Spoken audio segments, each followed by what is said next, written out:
आज हम लोग हिंदी पाठ्यपुस्तक बंधन के अध्याय 1 पढ़ेंगे, जिसका शीर्षक है प्रकृति का संदेश। यह एक कविता है और इसकी के रचयिता सोहनलाल द्विवेदी हैं। सोहनलाल द्विवेदी का जन्म 22 फरवरी 1906 में फतेहपुर जिले उत्तर प्रदेश के फतेहपुर जिले में हुआ था। इन्हें राष्ट्र कवि की उपाधि दी गई थी और इन्हें भारत सरकार ने पद्मश्री पुरस्कार से भी सम्मानित किया था। इनकी रचनाओं में भैरवी, कुणाल, चेतना और बांसुरी है तथा ये बच्चों के लिए भी कई सारे गीत और कविताएं लिखे हैं। इनकी एक बच्चों के लिए भी रचना है जिसका नाम है दूध बतासा।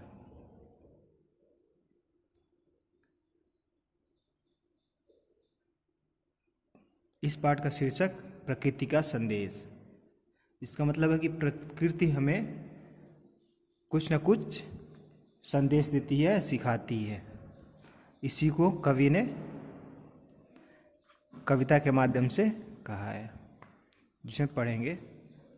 पर्वत कहता शीश उठाकर तुम भी ऊंचे बन जाओ, सागर कहता है लहरा कर मन में गहराई लाओ, समझ रहे हो क्या कहती है उठ उठ गिर गिर तरल तरंग, भर लो अपने मन में मीठी मीठी मृदुल उमंग। पृथ्वी कहती धैर्य न छोड़ो, कितना ही हो सिर पर भार, नभ कहता है फैलो इतना, ढक लो तुम सारा संसार। इस कविता का अर्थ है, कवि कह रहा है कि पर्वत हमें क्या सीख देता है? शीश उठाकर ऊंचे बन जाने का सीख देता है। जैसे हम लोग देखते हैं पर्वत क्या होता है, बहुत ऊंचाई तक होता है और वो अडिग रहता है वो। तो उसी प्रकार हमें भी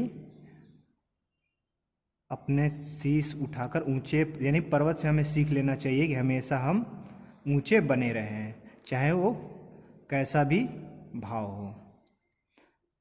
उसके बाद कहता है, सागर कहता है लहरा कर मन में गहराई लाओ। सागर क्या कहता है? सागर कहता है कि मन में गहराई लाओ, यानी कि हमें अपने विचारों में क्या लानी चाहिए? गहराई लानी चाहिए, यानी कि हमें किसी भी विषय पे अच्छे से विचार करना चाहिए और अच्छे मन में अपने अच्छे विचार लाना चाहिए। ठीक, अब अगली पंक्ति है, समझ रहे हो क्या कहती है उठ उठ गिर गिर तरल तरंग, भर लो अपने मन में मीठी मीठी मृदुल उमंग। इसमें कवि कह रहा है कि जो सागर की तरल तरंग है वो उठती है और गिरती है, तो इसके माध्यम से वो क्या कह रही है, क्या आप लोग समझ रहे हैं? तो वो बताता है हमें कि वो मृदुल उमंगे, वो क्या कहता है, तरल तरंगे कहती है कि अपने मन में तुम मृदुल यानी मधुर मधुर उमंगे भर लो। अब अगली पंक्ति है, पृथ्वी कहती धैर्य न छोड़ो, कितना ही हो सिर पर भार, नभ कहता है फैलो इतना, ढक लो तुम सारा संसार। पृथ्वी क्या कहती है? पृथ्वी कहती है कि हमें धैर्य नहीं छोड़ना चाहिए, चाहे कितना भी सर पे कितना भी भार हो, हमें धैर्य नहीं छोड़ना चाहिए। यानी कि जिंदगी में या कहीं भी हमें कितनी भी मुश्किलें आए, हमें अपना धैर्य नहीं खोना चाहिए। नभ कहता है फैलो इतना, ढक लो तुम सारा संसार। और हमें नभ यानी क्या होता है? आकाश। तो नभ क्या कहता है? नभ कहता है कि इतना फैलो कि तुम सारा संसार ढक लो, यानी कि अपनी कीर्ति इतनी बढ़ाओ, यानी कि अपनी प्रसिद्धि इतना बढ़ाओ जिससे सारा संसार तुम्हारा गुण गाए, यानी कि तुम इतना महान बन जाओ कि सारा संसार तुम्हें जाने और तुम्हारे पद चिन्हों पे चले। ठीक, तो ये थी कविता। अब हम इस कविता की अभ्यास प्रश्न करेंगे। देखिए इसमें है मौखिक। पहले देखेंगे शब्दार्थ, यानी कि लहर। लहर क्या कहती है? लहर क्या है? लहर बहने वाला, यानी कि जो सागर में, नदियों में जो बहता पानी होता है उसे क्या कहते हैं? लहर कहते हैं। तरंग, तरंग लहर का ही पर्यायवाची रूप है तरंग भी। मधुर, मधुर मतलब क्या होता है? मीठा। खुशी, खुशी मतलब प्रसन्नता, यानी कि खुश होना, जो प्रसन्नता। धीरज यानी कि धैर्य। नभ, नभ क्या है? नभ आकाश होता है, यानी कि नभ का पर्यायवाची है आकाश, या आकाश का पर्यायवाची नभ है। ठीक, इसमें हम देखेंगे मौखिक। इसमें सोचिए और बताइए। अब इसमें सोचना है और खुद बताना है। इसमें है कविता में किसका शीश उठा होने की बात कही गई है। तो कविता में किसकी शीश उठा होने की बात कही गई है, ये बताओ। किसे कहा गया है? ये हमें सोचना है और इसका को लिखना है। ठीक, सागर कहाँ गहराई लाने के लिए कह रहा है? सागर कहाँ गहराई लाने के लिए कह रहा है? तो ये हम अपने स्वयं करेंगे, क्योंकि ये क्या है? मौखिक है। तो इसका भी उत्तर हम लोग लिखेंगे अपनी कॉपी में। अब ये देखिए अगला है लिखित। लिखित में क्या है? सही विकल्प पर सही का निशान लगाइए। इसमें क है, सागर क्या कहता है? सागर क्या कहता है? शीश उठाने के लिए कहता है, मन में गहराई लाने के लिए क्या कहता है, हाथ उठाने के लिए कहता है, या उपरोक्त सभी। तो इसमें क्या होगा? सागर क्या कहता है? सागर कहता है कि मन में गहराई लाने के लिए कहता है। तो ये क्या हो जाएगा? बी सही हो जाएगा।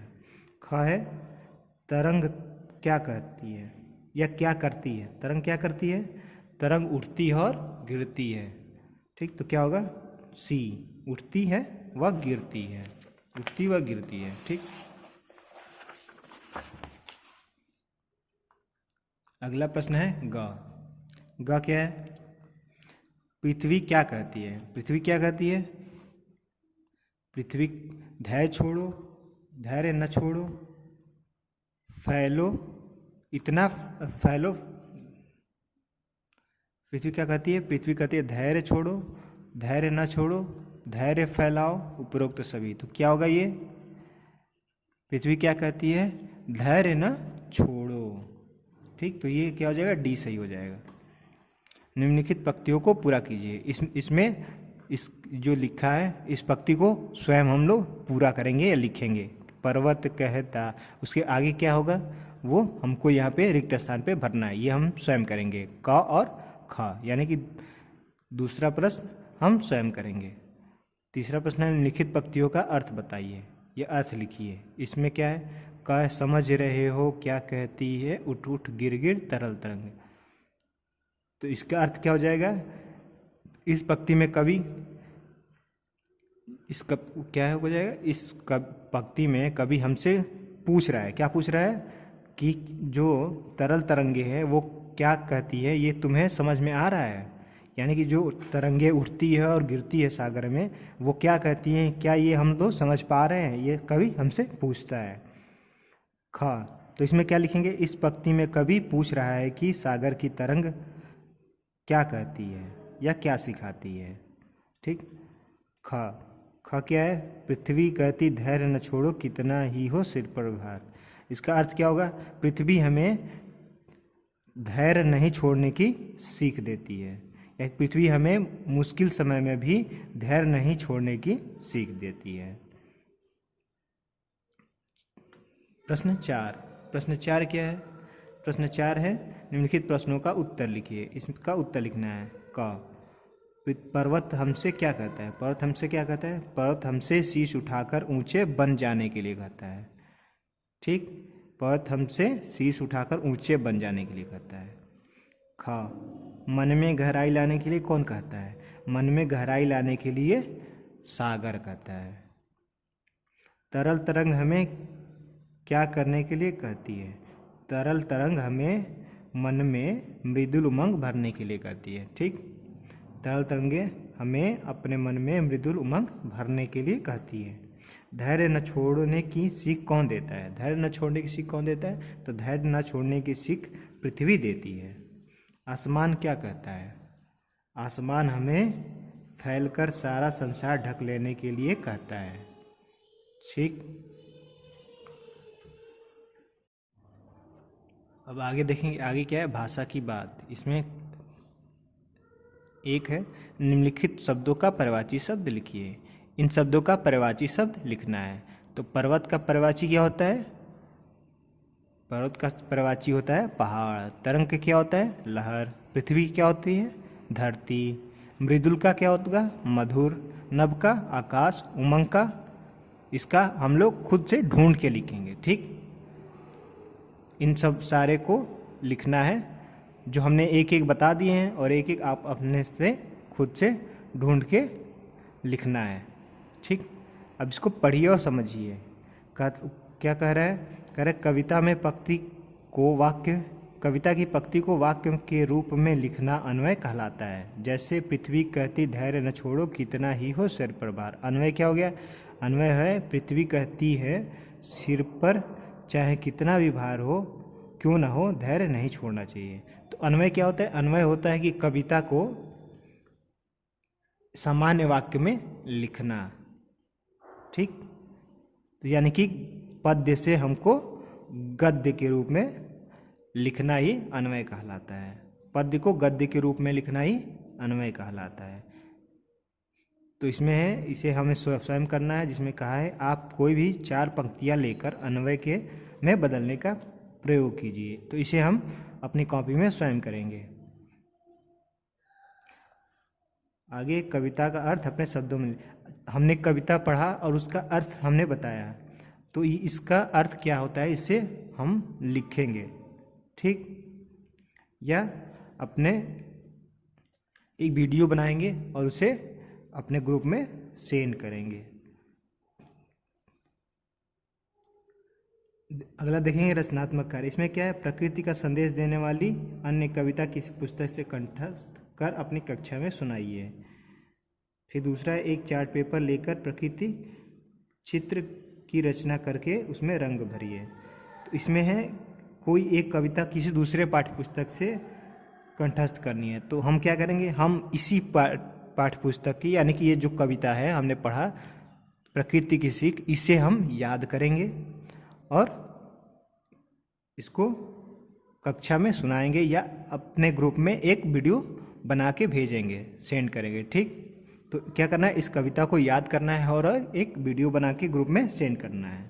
दूसरा है, एक चित्र बनाना है चार्ट पेपर पे, किसका? प्राकृतिक का, और उसमें रंग भरना है। ठीक, तो इसमें क्या करना है? इसमें सबसे पहले क्या करना है? इस कविता को याद करना है और एक वीडियो बना के ग्रुप में भेजनी है। और दूसरा, चार्ट पेपर पे चित्र बनाना है और उसको रंगना है और उसको भी सेंड करना है। और जो भी अभ्यास प्रश्न है इसका हम उत्तर अपनी फेयर कॉपी में लिख लेंगे।